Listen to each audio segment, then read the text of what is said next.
offering programs that a community can best benefit from. And that is how we're here tonight with EPC as well as Veritex Bank. So I'd like to thank both of these groups for allowing us to be a part of this series and integrating us within the overall perspective of making sure financial literacy is something that we can continue to push forward together. Again, on behalf of NABA, I'd like to say thank you, and we look forward to sharing this event with you. Thank you, Cecil. That is how. And NABA, thank you, Cecil and NABA, for your partnership in our Bridging the Gap Financial Literacy Program. In this evening's workshop, we will have a dynamic panel that will share great information about the home buyers process. We would like to first begin with Ms. Candace Copes, founder and executive director of There Is No Box Community Development Corporation. She will be sharing information you would want to know before you purchase your home. Next,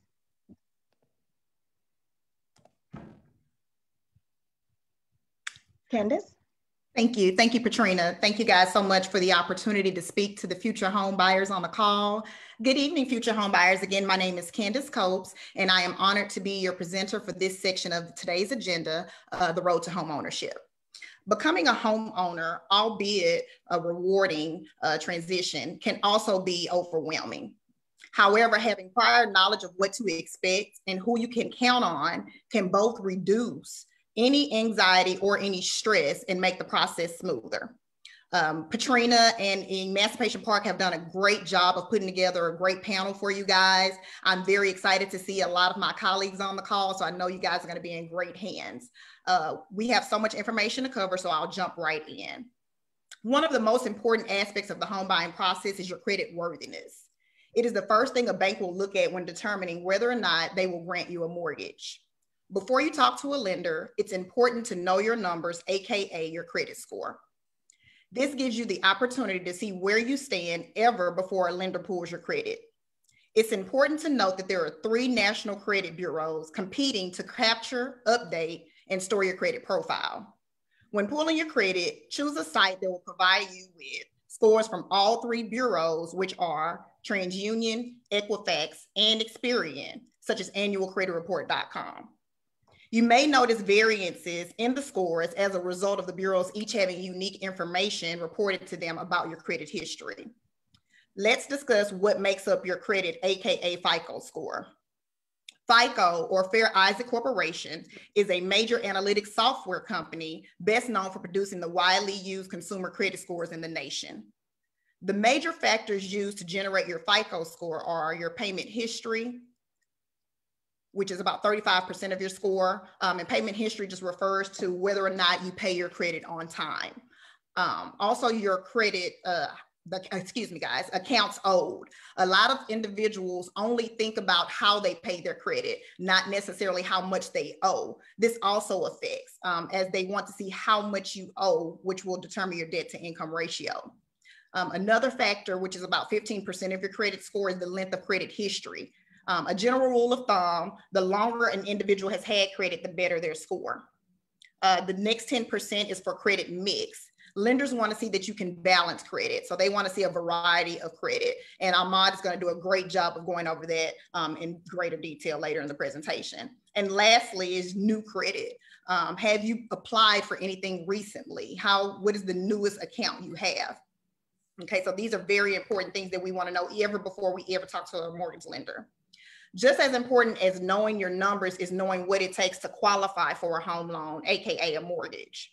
There are some lenders who will accept a 580 credit score. However, the best rule of thumb is to have a 640 minimum credit score to qualify for a home loan. Other factors include length of employment history, debt to income, and other factors that our expert lender will cover greater in today's presentation. Additional factors that you should consider are your upfront cost, how much money you should have saved and budgeted, what are your required reserves, down payment, earnest money. And again, I won't take away from my mod, so I'll keep going. Although the potential home buyer is not required to hire a real estate professional, it is highly recommended. Our expert real estate professional will provide you with additional details about not only their role and responsibility to you during the home buying process, but also the benefits of having an agent. Your agent is the professional that you will spend the most time with throughout the process, as they are the glue that holds it all together.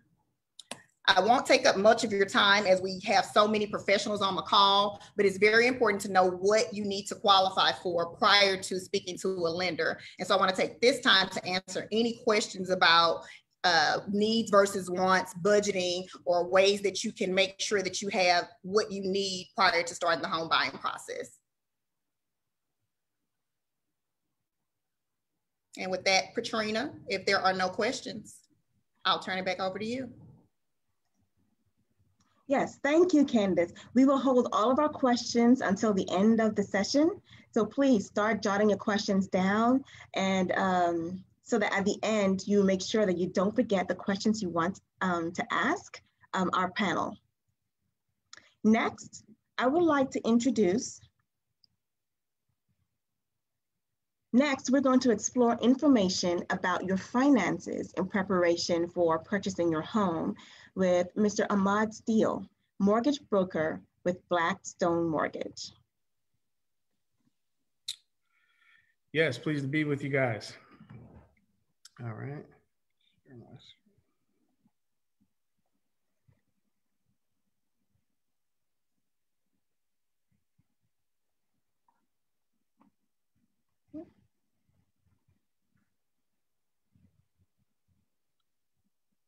Okay. Sorry about that. Are you guys able to see my screen? Yes, we can see it. Okay, great. So glad to be here with you guys. So what I want to talk about in the financing section of the homebuyer workshop is basically what really matters when purchasing a home. I won't get into too much of the details about the entire process. I'm just kind of get to the cliff notes of the things that are most important when looking at financing, and kind of move forward from there. Most people have a couple of questions at the end of the day. There's a lot of stuff that people are not aware of when it comes to the home buying process. But the biggest questions that they have are, how much is this going to cost me out of pocket? And what can I qualify for? How much house can I buy? How much is it going to cost me out of pocket? Do I have to determine if they have enough money? And also, what is it going to cost them per month? So I'm going to touch on those things specifically from the financing perspective.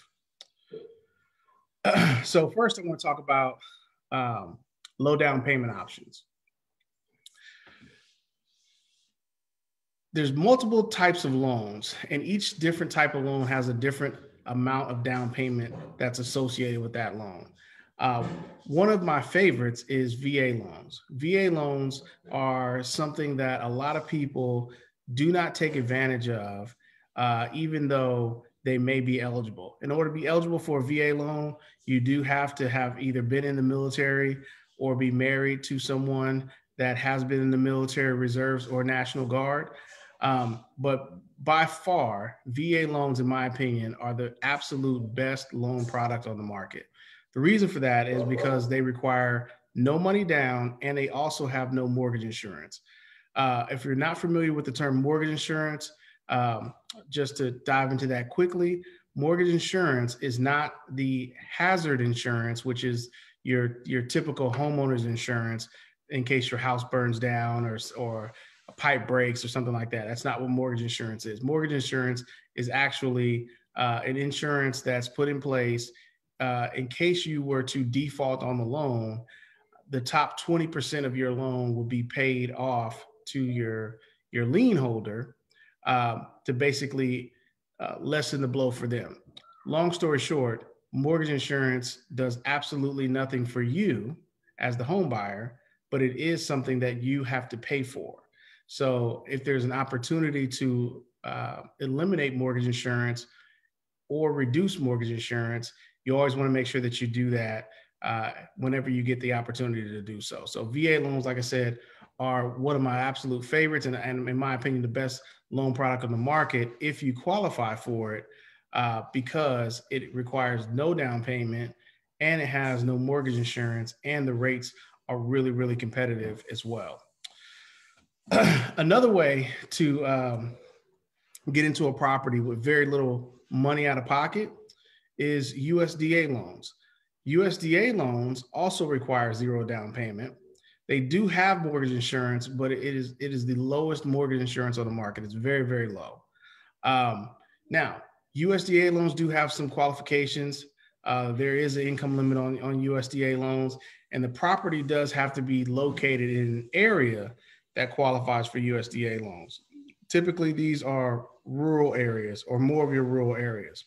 However, there are some areas of town on the outskirts of town that qualify for USDA. So it's very important that we know about these programs such as USDA and take advantage of them if you're looking to be in the suburbs and kind of on the outskirts. I'll give you an example. One area of town that was real popular that did qualify for USDA and certain parts of it still do is kind of like that Fresno area, which is kind of just east of Missouri City and kind of in between Missouri City and Pearland.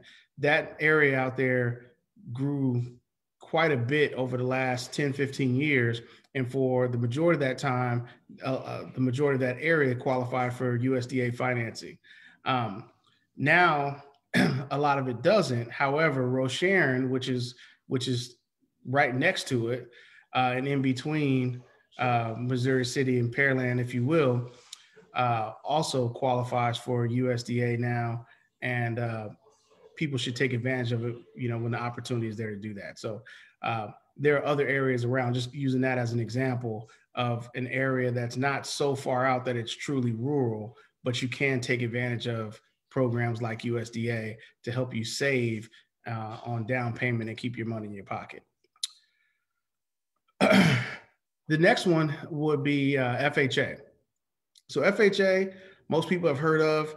That's kind of your standard program these days. That requires a 3.5% down payment, and FHA does have mortgage insurance. As a matter of fact, that's essentially what FHA is mortgage insurance. FHA loans are probably the easiest loans to qualify for because they have flexible credit and debt ratio guidelines.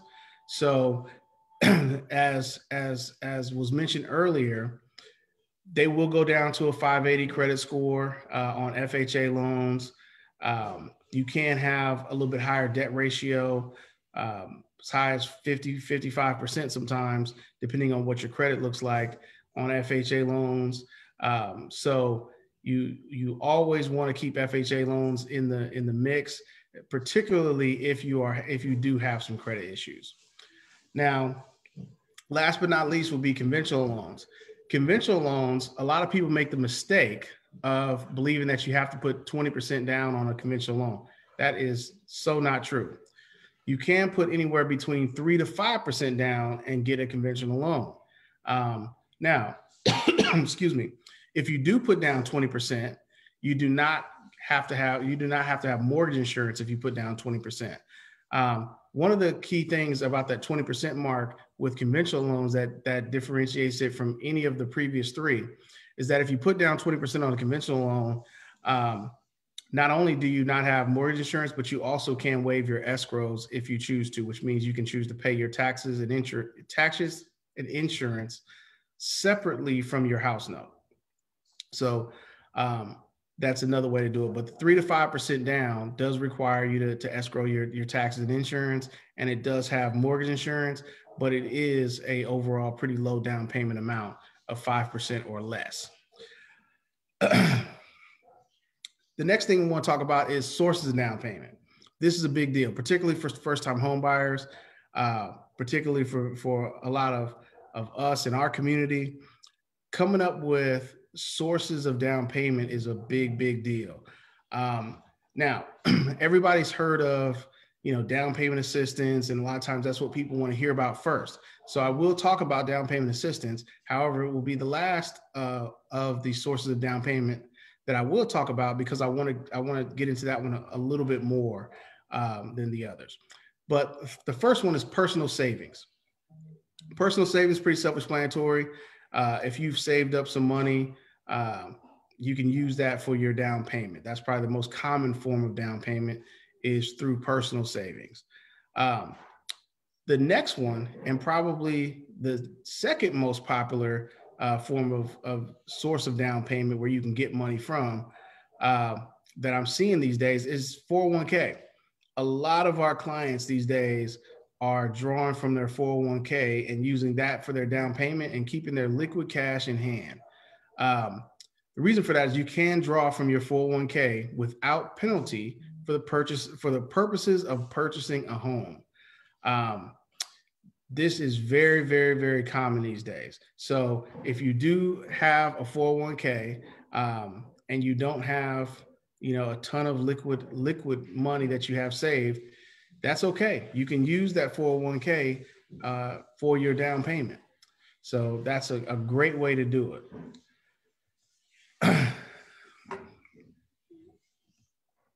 The next one would be Tdhca down payment assistance. So the down payment assistance does offer you 5% towards down payment and closing costs. That generally, most people are doing FHA loans when they're doing this particular loan program. So you got 3.5% that goes towards your down payment. The other 1.5% will go towards your closing costs. So it should pretty much cover your down payment and closing costs in total. Now it does have some drawbacks though. So, and I want to make sure that we talk about this because it does have some income and price limitations. The sales price limitations don't really come into effect that often, but the income limitations do. So you just want to be careful of that, particularly if as young professionals, and particularly if it's a couple, if both people are making, decent money, a lot of times you may not be able to qualify for these particular programs because they do have income limits. They also carry a little bit higher than market interest rate. That interest rate is set by the state of Texas. So it's nothing that any lender can do to change it or help you with it.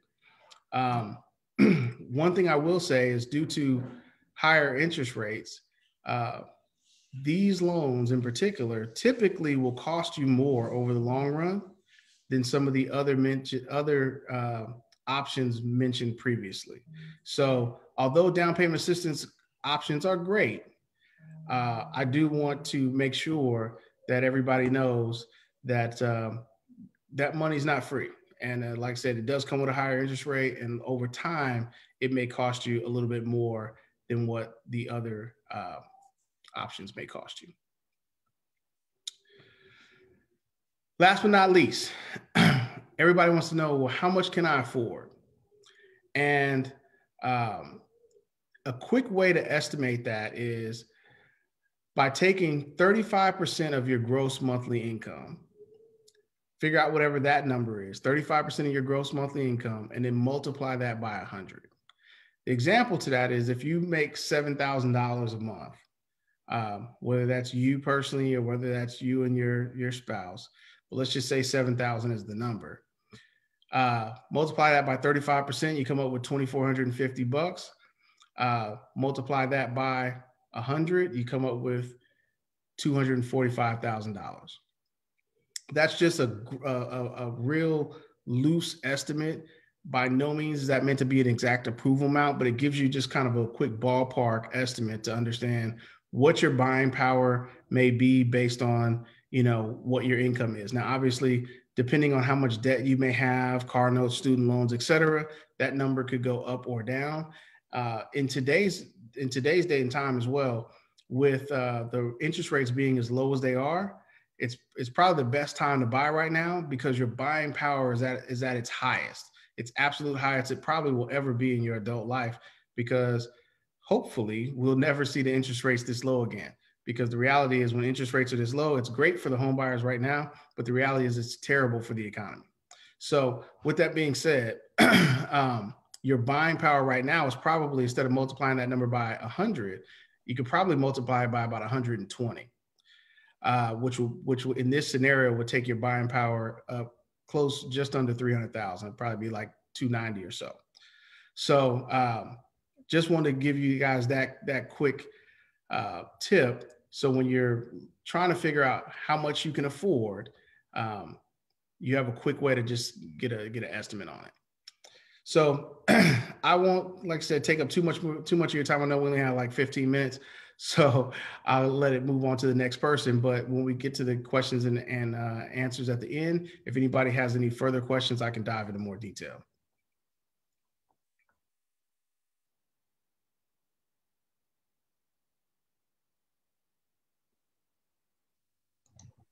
Thank you so much, Ahmad. We really appreciate that information. As you were talking, I myself was taking notes. So hopefully, guys, you out there, make sure you're dropping your notes in the Q&A. It's a lot of information. We want to make sure that we have all of your questions answered. So after you've had some, you identified, what you need to do in order to prepare yourself to purchase a home, after you get your money right, and the next thing you will have to do is talk to a licensed realtor. Our licensed realtor this evening is Ms. Laquana Davis of Brooks and Davis Real Estate Firm, LLC. And she's going to share some information with you that's going to be vital to helping you as you go shopping for your new home. Laquana?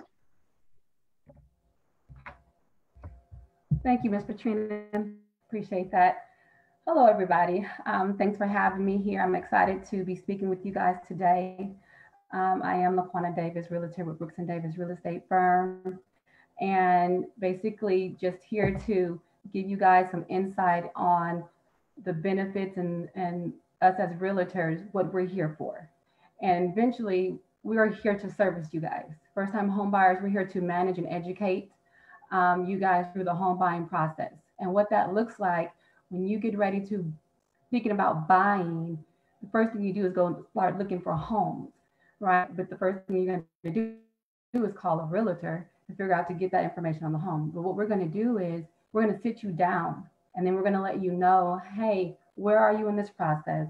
And then give you the insight on, it's not just now that I have my pre-approval, I can just go buy. There's other steps in between that I'm here to inform you and educate you on, as far as earnest money, option periods, inspection costs, appraisal costs, and things like that. There are soft costs that most buyers don't think about when they're getting ready to purchase their home. So your realtor and the realtor is going to come and they're going to manage your expectations and educate you on the beginning steps of how to get to putting your offer on the table, what happens after you put an offer in on a home, and then just the steps of even searching for the home, right? So with even searching for the home, you have to understand your budget and your desires and outcomes. And so what I do is I help buyers come up with their top 3 needs, things that they're looking for in the home. What are their lifestyles? Understanding that this is your pre-approval budget here. However, your down payment, your out-of-pocket expenses and things like that, how does that play a part in how much approval amount you're going to actually spend, right? Because just because you're approved for $200,000, if we don't have the down payment for that, maybe we need to be at 180 and 190 to suffice that, right? So we're going to talk about all those things to make sure that you are educated and informed to make the right decisions as you continue your journey as home ownership. Also, what we do is the realtor herself is going to be your point of contact. She's your shield. He or she is going to be your shield. And they are going to talk on your behalf. They know the jargons, the language. You're going to have a lot of documentation coming at you. You're going to have the lender asking you for documents. You're going to have the seller agent sending you documents and things like that. So the realtor is there to then cipher through that and make it plain for you so that you can be informed about what's going on and understand that process as well. I'll be the one communicating with everyone. If the lender needs your toe and blood samples, by the time you get finished, you may be ready to throw in the towel. But just to have that person there to talk with and to manage all expectations with you, and you're not doing this by yourself. And if there's creative circumstances that each person or each buyer has, then we put our minds together, come up with a creative plan to help you get through each obstacles, because the home buying process is very, very overwhelming sometimes and stressful. And so that's another reason why having a realtor there to help you navigate through the process is very, very, very important. Now, also the realtor is going to be very knowledgeable as far as the marketplace, right? If you're going out there, you're searching for homes, this realtor is going to do the research for you. He or she is going to then say, hey, the homes in this area sold for this amount. Hey, you may want to, if it's a buyer seller's market, I may be able to advise you on this may not work, but this may work. We may have to put a creative terms and agreements together for your contract, right? And then I'm also going to make sure that the number one thing is that we don't lose any money. Because if you're putting your money up, your collateral of your earnest money, and you're invested in these inspections and things like that, well, we're not just going to put that on any house, right? And there's timelines and sensitivities that come along with the home buying purchase that I'm going to be aware of, and I'm going to stay monitoring so that you don't lose money in this process.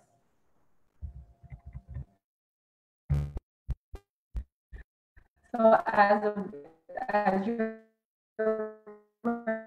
representation and with all the parties as far as your lender, the title companies, just the transaction itself, the closing,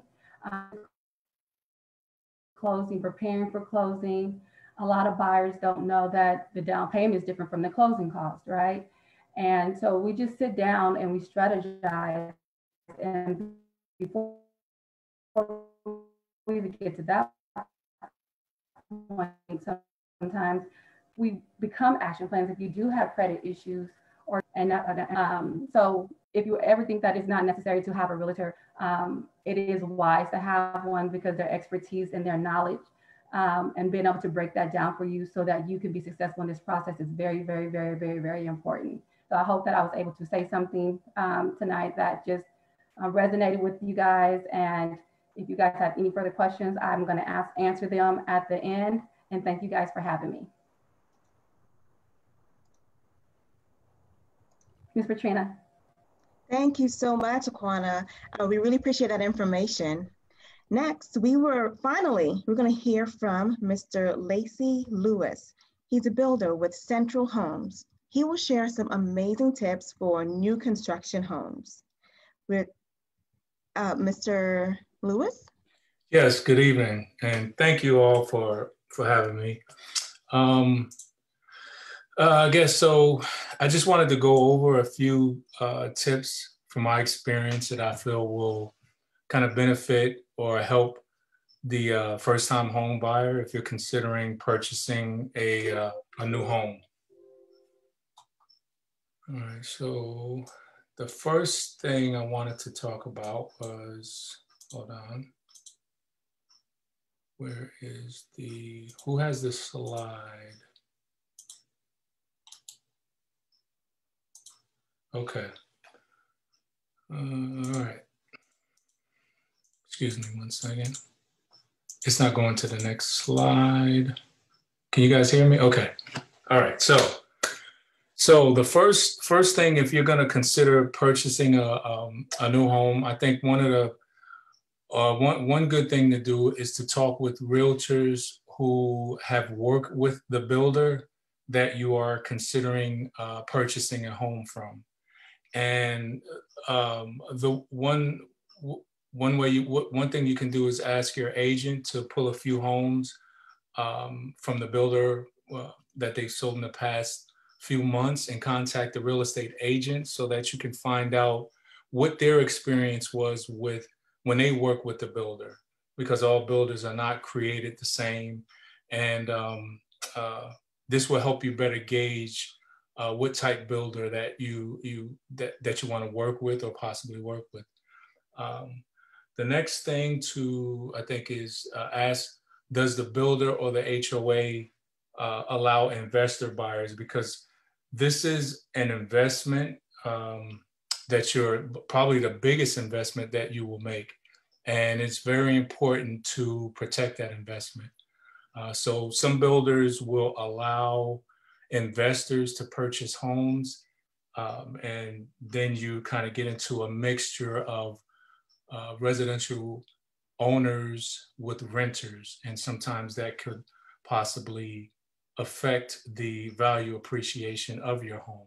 And that's one of the things that I feel is one of the most important things, is to protect the valuation of the new purchase that your new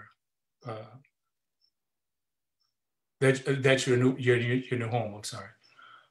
So the next thing is, could you go to that slide, please? All right. Another important thing is to avoid deferred maintenance. I'm sorry. So what you want to do is, there's a few things to do to make sure your home is in good condition or in good shape. You don't want to go too long without getting your home or keeping your home in good maintenance and good standing. So you change your air filters every 3 months. Your yard maintenance, your sod and grass can become a hassle if you avoid that. So you want to make sure you biannual or annually check these things constantly. Sometimes builders have checklists that you can have to make sure you keep these things in order.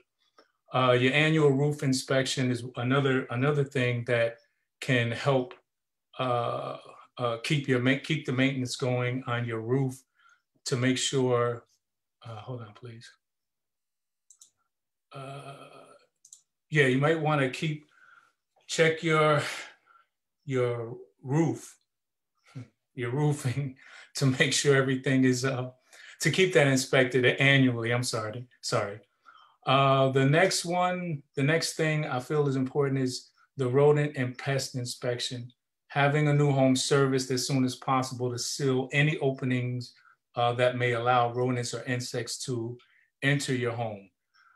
Sometimes we avoid these things due to finances or just not really knowing what's important during the first crucial years of having a home.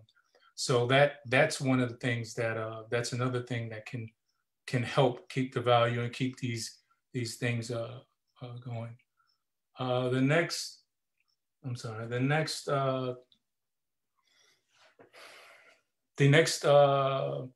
option, a few features. I can't see my screen. I'm sorry.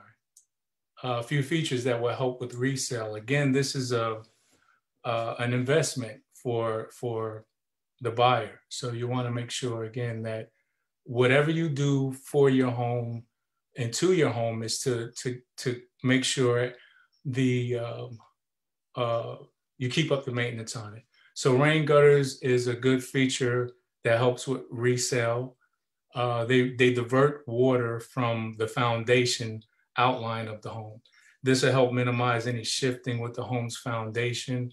Rain gutters also help with maintaining the maintenance of your sod, your grass around the home. Another good thing for resale value is a covered patio. And these are just some things to point out, that when you're going to a builder, that your realtor can help you negotiate or get good features for the home and a resale, and have a resale value that will maintain and make sure your home is in a good condition throughout the ownership. I think that's all I have, and I do apologize for the mix-up of this information. And that's it. Any questions later on, I'll be glad to answer. I'm sorry. Wonderful. Thank you so much for that information. Everybody, we had our panel. They shared some really good information with us. We just want to now open the floor for questions. So if you would, please use your Q&A feature that's located at the bottom of the screen in the Zoom toolbar. For those of you who are streaming live on Facebook, please feel free to ask your questions through the comment section, and we will be sure to ask our panel. So let's go ahead and let's go to our first question. Okay, so how much should you have saved up before starting the process to buy a home? And, you know, anyone on the panel, please feel free to answer. I repeat the question. How much should you have saved up before starting the process to buy a home? So it depends. And the reason why I say it depends is because, as I've mentioned earlier, there's several different ways to go about getting down payment. Now, you do have to have some money. Some people, when they see different advertisements that say no money down, they maybe take that a little bit too literally. Let's keep in perspective. You probably can't go rent an apartment truly with no money down. So you do have to have some money available for earnest money, appraisal fees, inspection fees, et cetera. But in terms of down payment itself, like I said, there's several options. Some people may qualify for VA financing. Some people may qualify for down payment assistance. Some people may use 401k, get gifts from relatives. There's a plethora of different ways to come up with down payment. So there's not a particular number that I would say that you have to have for down payment. It just depends on how you're going to go about getting it. All right, thank you. Our next question is, how do you evaluate a realtor to determine they are doing a good job?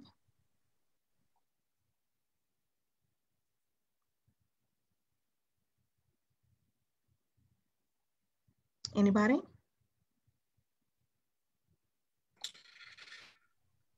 I would let one of the realtors answer that, but since they're taking a little bit,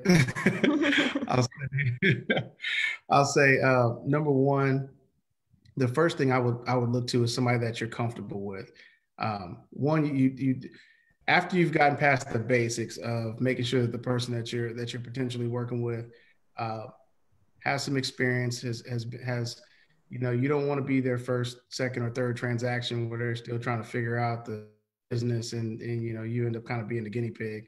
You know, not taking anything away from newer agents, but you know, I don't necessarily want to be the guinea pig. But with that being said, once you get past that and you have someone that you know is knowledgeable, the next biggest thing that I would look for is someone that we're comfortable with and has good communication. The realtor is going to be the person that walks you through and holds your hand through this process.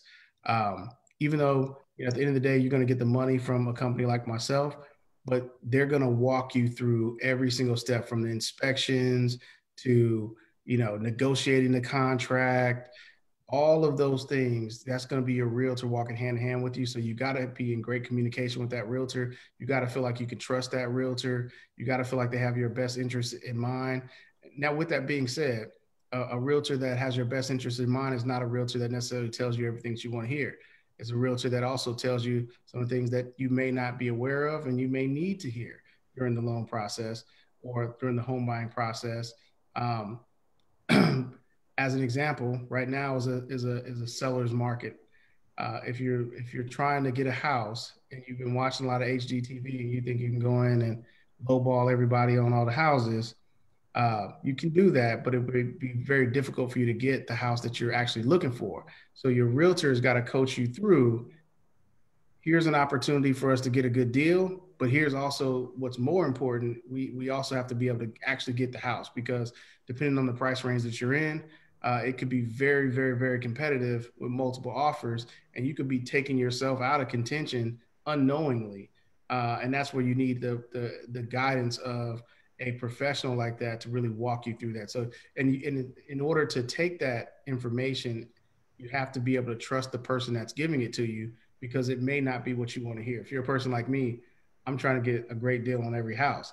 So I may want to go 30,000 under asking price on every single house. And I might not like it when they say, hey, that's not a good idea, because the question is, do you really want the house or not? Like, if you want to just do this for practice, yeah, we'll submit that. But if you really want to get the house, maybe let's try this offer. So, but you got to be able to trust that person to lead you like that. Absolutely. Anybody else before I go to the next question? So here we go.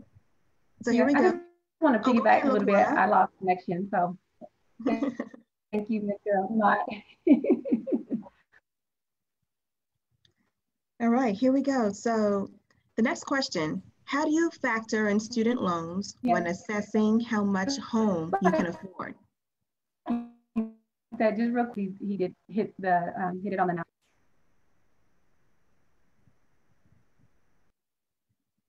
Oh, I'm sorry, Laquana, you were making a comment. I think I missed you. Did you have a comment, Laquana? Oh, that's okay. I think my internet is just a little delayed. I was just going to piggyback off Mr. Ahmad a little bit from the previous question, but that's okay. We moved on. If you can repeat the question and Okay. Okay. Well, let's move on to the next question. So how do you factor in student loans when assessing how much home you can afford? Okay, that is a great question. So we start by saying student loans is the number one obstacle currently that we see. Um, and that's is an obstacle that slows down or impedes particularly young professionals um, from being able to get homes or get the amount of home that they're looking for. We've seen this trend change over the last 17 years that I've been in the business, and it's consistently gone up and up, where we're seeing people with more and more amounts of student loans. So when you talk about how they have to be factored, they are factored into your debt ratio just like any other debt, such as car notes, etc. Now, if you are in a deferment, depending on the type of loan that you're in, those loans still have to be counted in your debt ratio, even though you may or may not be paying on those loans at the current time. Now, when that happens and you don't have a payment on them because they're in some sort of deferment for whatever reason, you have to use we have to come up with a payment estimate for it. That estimate is typically 1%, which is generally high, to be honest with you. That's the guideline. That's what we got to go by, but that's generally pretty high. It's higher than what you actually probably would. So oftentimes in that scenario, what we would tell someone is if you can actually get a payment, call your student loan servicer, see what your payment would be, get them to send you something in writing. Example, you got $50,000 in student loans, and we have to factor in an estimate of $500 a month. Well, right. If you call the servicer, they may give you a payment of $320 a month, and that's a better number to factor into that ratio. So that's one way to do it. If you are on an income-based payment plan, we can use those, but it has to be in writing, and we have to make sure that the payment plan is fully amortized over the term of the loan. I don't want to get into too much detail on that, but if anybody has any questions about that, we can talk about that directly. But there are student loans are definitely something that has to be factored in, and everybody's situation is different because one person will pull, they don't have any credit, their payment amount doesn't show on their credit bureau. Another person does have a payment that shows on their credit bureau. Another person's in an income-based payment plan, or another person's in a deferral. So there's so many different scenarios in that. Like, I could take up probably the rest of the call talking about that. But the main thing is to be counted. That's the main thing to know. Okay. Thank you for that answer. We'll move on to the next question. What maximum year does it take for one to pay for a house? I'm sorry? I think they're asking how long does it take to pay off a house note? Typically, what you're going to see in most cases are 30-year loans, which is 360 payments, 30 years. You can do them in any other increment, 20, 25, 15. Probably the two most popular are going to be 30s and 15s, but you can do them even as low as 10 years. There's also things you can do, like you can get a 30-year loan, and then you can accelerate that payment by paying extra towards the principal and pay that loan off earlier. So, and that saves you money as well in terms of interest. So like if you were to pay an extra X amount of dollars per month, $200, $100, whatnot, that can save sometimes 7, 10, 12 years off your loan and save you $50, $60, $80,000 worth of interest over the term of your loan by paying it off a little early. But your loan term is completely up to you in terms of what you choose. Obviously, the shorter the loan term, the higher your payment's going to be, though. So you have to factor that in if you're trying to keep your monthly payment to a certain range. Okay, thank you. The next question is, what type of loan is eligible for those that want to live in the urban area? So I think they're asking, is there a loan that's specific for those who want to live in the urban area? So I don't know of a loan that's specific to those who will live in urban areas. However, there are some assistance programs that are particularly for targeted areas. But I don't know that there's a loan in particular that that only is specific to urban areas. Okay. Can I answer that as well when I add something to that? Absolutely. In regards to that loan, I've seen where I build in Sunnyside area by the Reliant Arena. Some banks have I guess a redevelopment type area. If you get a home in a redevelopment area, they will, their requirements are lower, or they'll loan more, 100% financing, depending again on if that area is part of their redevelopment type program. I've seen that as well. Oh, thank you. Thank you. That clarifies a lot. Our next question is, on average, how much are closing costs on a $250,000 or $300,000 house? 1, what are the closing cost fees made up of? 2, and do sellers usually pay half or all of the closing costs? So that's 3 questions. I'll ask you one more time. On average, how much are closing costs for a $250,000 or $300,000 house? What are the closing cost fees made up of? And do sellers usually pay half or all of the closing costs? Okay, so I'm going to answer. I'm going to answer one, and I guess it's 1 and 2 kind of together, if you will, which is how much are the closing costs and what are the closing costs made up of? The term that we generalize as closing costs is typically made up of 3 different things, which is closing costs, prepaids, and escrow reserves. So the closing costs themselves typically are going to be your lender fees. Could be underwriting fees, could be origination points, processing fees, et cetera. But can you hear me? Yes, go ahead. Generally, they're going to be your lender fees, appraisal fees, et cetera. Those are typically your closing costs. Your escrow, your prepaids are going to be like your insurance. When you purchase a house, you generally have to pay the first year of insurance in advance. So you're going to have your first year of insurance, as well as like 2 months worth of taxes to go into your escrow. Then you got your escrow reserves, which is going to be your taxes and insurance reserve, so that at the end of the year, as they collect your taxes and insurance throughout your payment, that goes into your escrow reserves. And then they pay your taxes and insurance for you at the end of the year. But to start that escrow reserve, you have to put a certain amount of money into the escrow account to get it started. And depending on what point in the year you purchase the house will determine how much money goes into that escrow account. So with that being said, in general, a rule of thumb is on a $250,000 house. I guess it just depends on what the taxes are on that house, but your lender fees, let's start with that. Your lender fees are going to be, in general, somewhere between $1,000 and maybe $2,000,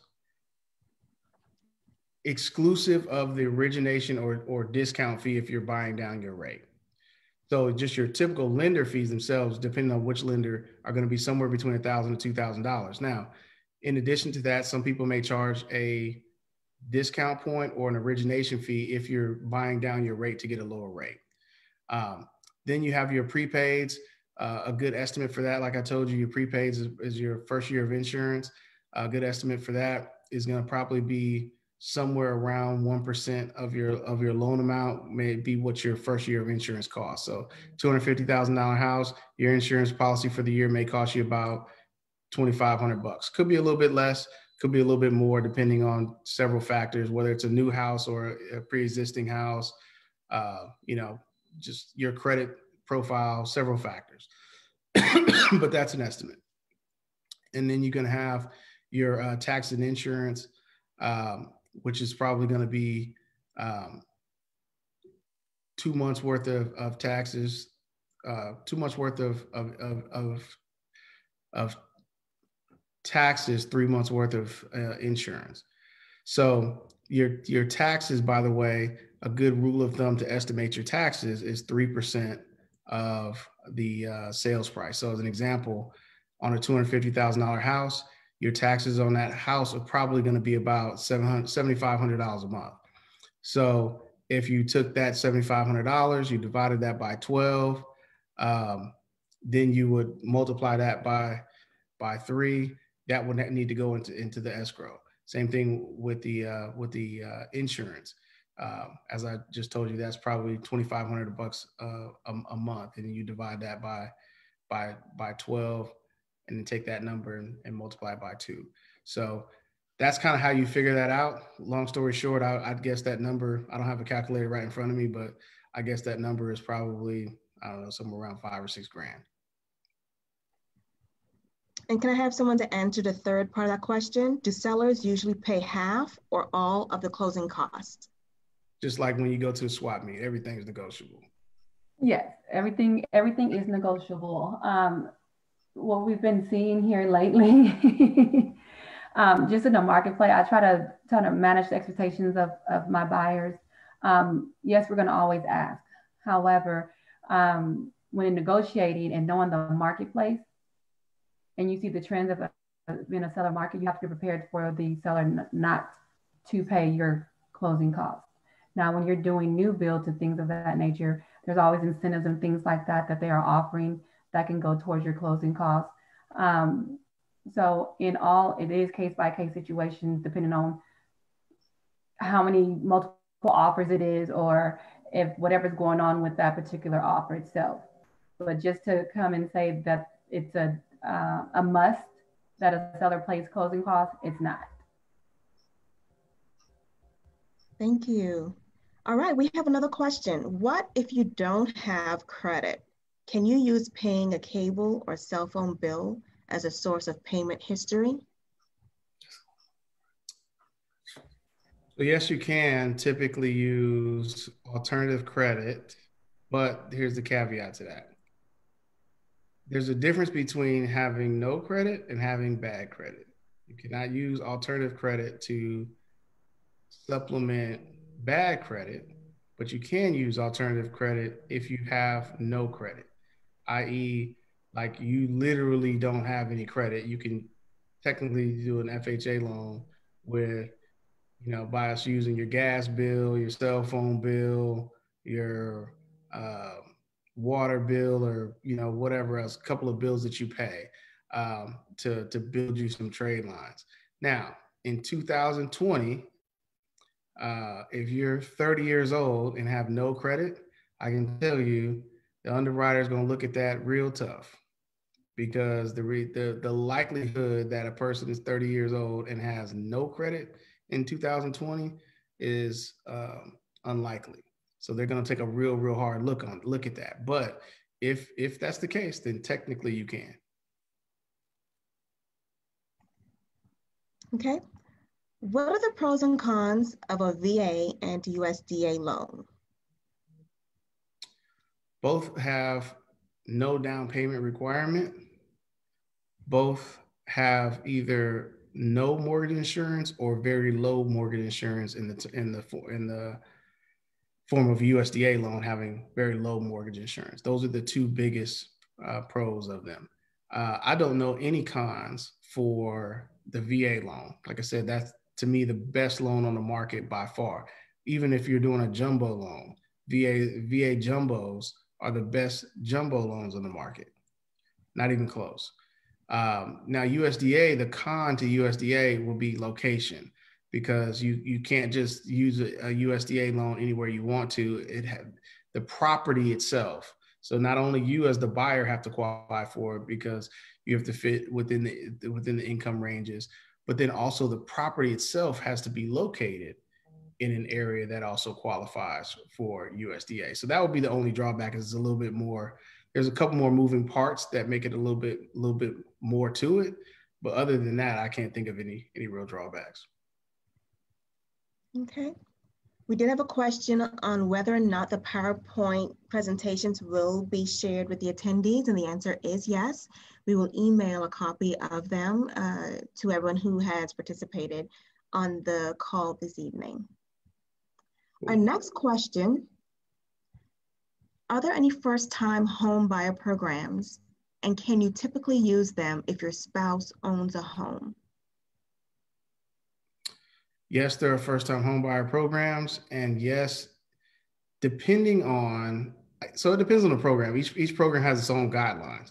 So I will not say that your spouse owning a home is going to automatically preclude you. There are some programs that it will, but not necessarily. So that's kind of a case-by-case basis.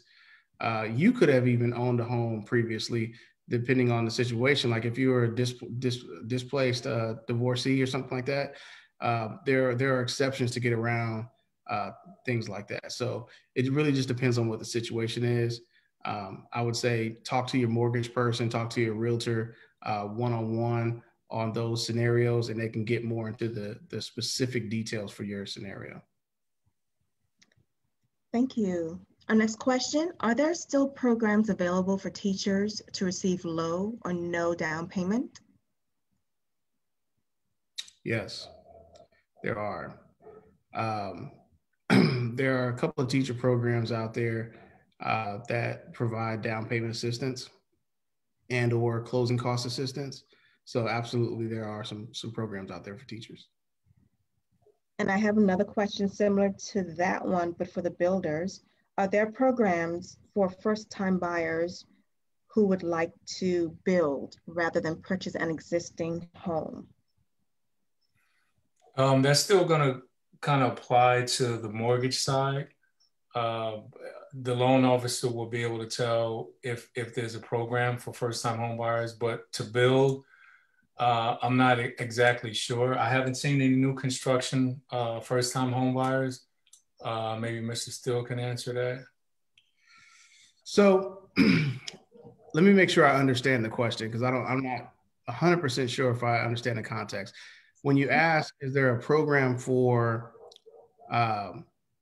first-time home buyer programs when they're building, are you speaking of like a true construction loan, meaning like you're using your loan to build the property, or and wanting a grant for that? Or are you talking about buying, as a first-time home buyer, buying a property from a builder like Mr. Lewis here? That's what I'm not sure, they didn't say, but do you want to speak on both points just in case, and we can answer it either way? All right, so the first one is no, the second one is yes. Okay. That's what I can answer. Okay. Though. And whoever asked that question, if you need further clarification, please put it in the chat. Let me give further clarification now, just so that people understand it. Okay. The first one would be someone that is saying, like, let's call it a build on your own lot type situation, where you're coming to me as a builder, or you're coming to Mr. Lewis as a builder, and says, hey, Mr. Lewis, I want to build a house. I'm going to get a construction loan for you to build my house for me. And because I'm a first-time home buyer, I'm going to see if I can get a grant program to go along with my construction loan for you to build my house. The answer is, I've not seen that or heard of that. The other option is Mr. Lewis has a house for sale, and I'm a first-time home buyer, and I want to buy his new construction house as a first-time home buyer. And there's absolutely programs for that. But I've not seen I've not seen a grant program used in conjunction with a construction loan, because at the time that the loan is closed, there is no property. There's nothing there. There's no property to attach it to. So I've not seen that. I'm not going to say it's, so let me backtrack a little bit. I'm not going to say it's completely impossible, but I will say that I've never seen it and I've never heard of it. So Okay. maybe there's one out there, I don't know, but I haven't seen it or heard of it. So, and Okay, we have a, go ahead. I was just gonna say, and I not only do loans, but I also build houses too. So I haven't. Okay. Thank you. We have a handful of questions, so let's kind of go through these. What is earnest money, and how? Excuse me. Let me reread that. What is earnest money, and how is it different from a down payment? I could answer that, or does one of the realtors want to chime in on that? Okay, I'll do it. So earnest money is like your collateral, and it goes, it's normally 1% of the price of the house. And your earnest money just waits for you at the title company. And as you continue to go through your process, your earnest money is then, once you get to the end of the closing table, your earnest money is then credited back to you, right? Your down payment, and Mr. Mott, come on in, your down payment is what the bank is requiring of you. And that's normally what they want to see as far as out of your funds to put towards the loan. Tag, Mr. Mill, Ahmad. Yeah, so she's right. I didn't hear part of it because I got a little bit of a freeze there for a second, I think. But so I'm not sure, I might have missed part of it. But to make a long story short, the difference between the two is a down payment is a requirement from the lender, depending on the type of loan that you're doing, and the amount of that down payment will be determined by the type of loan that you're doing. Now, some loans don't have a down payment requirement, so in that case, you wouldn't have a down payment requirement. Earnest money is more so a good faith deposit to put down on the house, and it actually goes towards your down payment. So earnest money doesn't go away. It's not separate and exclusive of the down payment.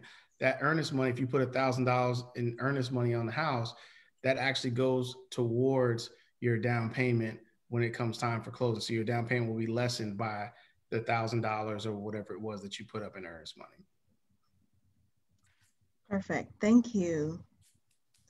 How can people who are self-employed and may have had a lot of write-offs on previous taxes that reduced their net income have their finances reevaluated to get qualified for a home loan? Oh, I see Mr. Lewis looking like he got something to say on this one. Nah, I don't have nothing to say. I'm working with a buyer who's going through exactly that thing, and they had to what they were doing were kind of doing a bunch of write-offs, and then when they tried to get a home, they found out, okay, we shouldn't have written that off. So now they had to wait until the husband got I guess an increase in his salary. So they have to wait until January to refile and have it, I guess, relooked at, the taxes after he files his taxes, to add it to what they already have, because it's a jump in income. But I've seen it. I'm dealing with it now. It's not a good thing. Let me ask you a question, Mr. Lewis. Is the guy self-employed? Yes. Okay. He is self-employed. So let me say this. So a lot of us, the name of the game is to make as much money as possible, but to claim the least amount. That's just, I'm just being real. That's what it is. Like most of us who are self-employed, goal is to put some money in the bank, and we are not going to claim the majority of our actual income. That's just the reality of it. Yeah. Now, here's what I would say, and here's what I tell my clients. I do not I do not encourage my clients to do what your client is doing right now. And the reason for that is this: when they go back and they look at, when they go back and they refile their taxes, a couple things are going to happen. First and foremost, immediately, their tax burden is going to increase. Wait, they're going to have to pay more in taxes because obviously they weren't claiming enough on their tax return to anyway. So now they're going to have to pay the real amount. So if you're in a the guy, previous years, who made a couple $100,000, $3, $4, whatever, just call it a couple $100,000, for 1 year, let's just talk about 1 year. Your tax rate is probably somewhere 30%, something like that, 28% or so. So you're looking at, a nice chunk of change, 60 grand or so that you're going to owe in taxes for that 1 year, but you need 2 years. So a lot of times you got people I've seen a guy who's looking at going to do that. And when he went to refile his taxes, he called me. He was like, hey man, I just want to make sure this is going to work before I do it, because I'm about to owe $89,000 in taxes. Wow. Bro, stop it. So here's what I would suggest to do. There are other programs out there, bank statement programs that you can use if you're self-employed. To be in all transparency, when I bought my house many years ago, that's how I bought my house, was bank statement programs, because I would much rather pay the higher interest rate and I would rather pay what I really owe to Uncle Sam. That's just being transparent. So bank statement programs, you're gonna have to put a little bit more money down, but there are bank statement programs that will go up to 90% now.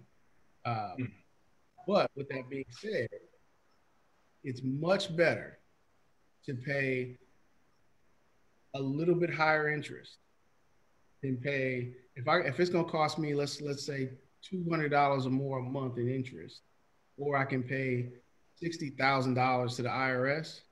I'm taking the $200 a month more in interest all day long, every day. So the other part to that is, if I pay this $60,000 in additional taxes that I'm gonna have to pay, when I pay that goes to the IRS. That money's gone. I could never see that money again. When I put the additional money down on the house to put the 10% down, let's just say that's a $300,000 house that we're talking about. It's $30,000, not $60,000. And I'm giving you like real scenarios. I look at these all the time. It's $30,000, not $60,000. And the difference is I still have the $30,000 because it's in equity in a property that I own, that if I sell, I get back. I don't get this money back from the IRS. Right. So all day long, I'm doing the bank statement program. I ain't worried about refiling these taxes, because the other thing that's going to come out of the refiling tax, and I can also tell you this from personal experience in doing it, is you are you're much more likely to get audited. So when I got audited after I did that, they were like, hey, by the way, you owe us another $39,000 that we just found, So above and beyond the taxes that you'd already paid.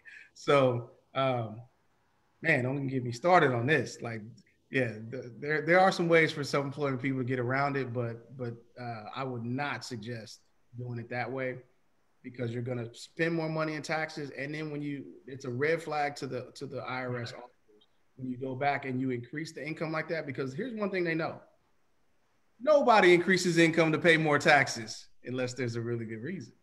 So they're automatically going to look at that, and a lot of times they will audit you. And when they audit you, they will come back and they'll find all kind of stuff. And it could end up costing you the additional taxes plus more money. So I wouldn't suggest it. Well, it's unfortunate that they didn't talk to you first. Well, we have about 15 minutes left in our webinar. So I have 2 more questions I would like to ask. And I think what I'm going to do, actually it's 3. And so I want to make sure that I do, I think for Laquana, what is the best time of the month to close on a home? Okay, so just based on the experience that I've had, it really depends on, I guess, your closing costs, property taxes, things like that, how they fall, right? Some people want to go more closer to the end, maybe the last couple of days of the month. So you get the proration of those taxes and things like that. So I would say seeing it would be closer to the end, middle of the month. When you go to the top of the month, you're responsible for the full 30 days of those proration of taxes that I've seen. The best time of the year to buy a home, a lot of people buy homes summertime, springtime. Normally by the time the holidays get around, it kind of slows down a little bit, but now with interest rates being low, every time is a good time, right, at this point. So that's how I see it. Nice, thank you. And I have one more last question. We have more questions, but I'm gonna ask one more. I'm gonna direct it to Lacey. How do you find a quality builder? One, and two, how do you evaluate them? Gosh, I think when a buyer, of course, I would say comparing at least three. Incentives are not always the best way to compare builders. One way I find is referrals to, as I mentioned, to other agents to find out what happened after the purchase, to see if the service is there and the quality is there. Other than that, I would say just researching each individual builder and pointing out lining up what you want the best out of, what you're looking for. Most of the builders are all basically inspected by the city. So the quality, the basic foundation of the home is typically good, but after that, it comes to like service and I would just lean more on a realtor in their research in a builder. That's how I would compare. Okay, thank you so much. Guys, we have more questions than we have time, and just a lot of information, and you guys are so great with your answers. We have individuals thanking you for answering their questions, and I'm sure there are more people out there, there are more questions out there, and so what I'll try to do is the remaining questions, compile them, share them with you guys, and then I'll include that in the handouts that I would email everybody. But guys, just so that you would know, we will have their contact information at the end. So please have your pens ready so that you can be able to jot them down. And I'll try to put them in the chat if I can, but go ahead and jot them down, screenshot it so that you can contact them to get more answers to your questions. So with us having no more questions, I do want to thank you again for participating in today's webinar. We would also like to thank our sponsor, Veritex Community Bank, for their support in our Bridging the Gap Financial Literacy Program. And we do have Ms. Courtney Taylor present, and I would love for her to share some words from Veritex Bank. Courtney? Hi, everyone. I don't know if you guys can see, no, you guys can't see me on video, but that's okay. So I'm Courtney Taylor. I'm the Community Development Officer for Veritex Community Bank. We were so happy to partner with Emancipation Park Conservancy to put on this Bridging the Gap series. And so over the past few months, we have been doing a variety of just kind of financial literacy workshops. And so we've been partnering with EPC and we've been partnering with NABA to bring just this valuable information. So everything from budgeting to predatory lending and of course, home ownership. So I really appreciate you all today for taking the time out to work with us and providing this valuable information to the community. I'm so grateful to be working with you all. And home ownership is such an important topic. I am thankfully I was a first-time home buyer last year, and so I understand that process. And really doing your research as far as, going with builders and lenders and seeing what type of information is out there, and all that stuff can be extremely overwhelming. But at the end of the day, it'll be a very, satisfying thing that you were able to purchase a home. So I thank all of the presenters this evening for being able just to join us in providing this great information. And then just a little bit about Veritech. So we are actually a bank that's based out of Dallas, but we also have a variety of locations here in the Houston area. We have about 12 or 13 locations. We're more on the commercial side, but we do a lot of business with large and small business owners, and we have a great SBA, a small business department as well. And we, of course, have a mortgage department as well for our lending needs too. So you guys can, of course, Google us, or you guys can reach out to me. I'm Courtney Taylor. I give you my email address, or have Patrina send that out as well if you guys want to get connected. But in my role, do best to make sure that we are having community programming. So everything from home ownership to assisting with small business entrepreneurs, to making sure that we're donating to different nonprofits throughout the areas and helping with basic needs. And of course, throughout this year, we've been able to help with COVID-19 as well. So we have been able to do a variety of things with our community, and just making sure that we're meeting not only, the community needs on the basic things, but also on the business side as well. So once again, I just appreciate you all for tuning in, and thank you for your partnership this evening. Thank you, Courtney. If you'd like more information about There Is No Box Community Development Corporation and their services, or how to contact Candace, you can contact her by email. For more information on Blackstone Mortgage and their services, or how you can contact Ahmad, you can contact him by email as well.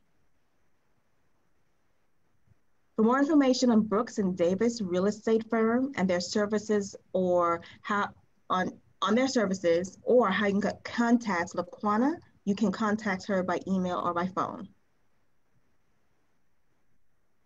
And last but not least, for more information on, oh dear, I don't have a Central Home, so I apologize. But I do have this slide, so let me pull that up right quick. So please, do you see his contact information? Yeah, it's there. Perfect. So if you want to have more information on Central Homes, there is his email and his telephone number. Last but not least, let me go back here. I just want to conclude that we at Emancipation Park Conservancy, we hope that you are able to walk away more enlightened with new information, more empowered by tips, tricks, and techniques. You are more equipped with resources to become a more savvy home buyer. So once this webinar has concluded, please be sure to complete the survey that will pop up automatically on your screen once the event has ended. Click on that survey and please make sure that you complete it, because the information that we receive from you helps us design workshops that is relevant to you. To learn more about our Bridging the Gap Financial Literacy Program and other upcoming events, please be sure to visit our website at www.epconservancy.org and follow us on our various social media platforms, and be sure to like, subscribe, and share with your network. If you enjoy this virtual programming event, please feel free to make a financial contribution by texting 1872 to 243-725. Your support is greatly appreciated. Thank you again for attending today's webinar. My name is Patrina Johnson, and we look forward to seeing you at the park very soon.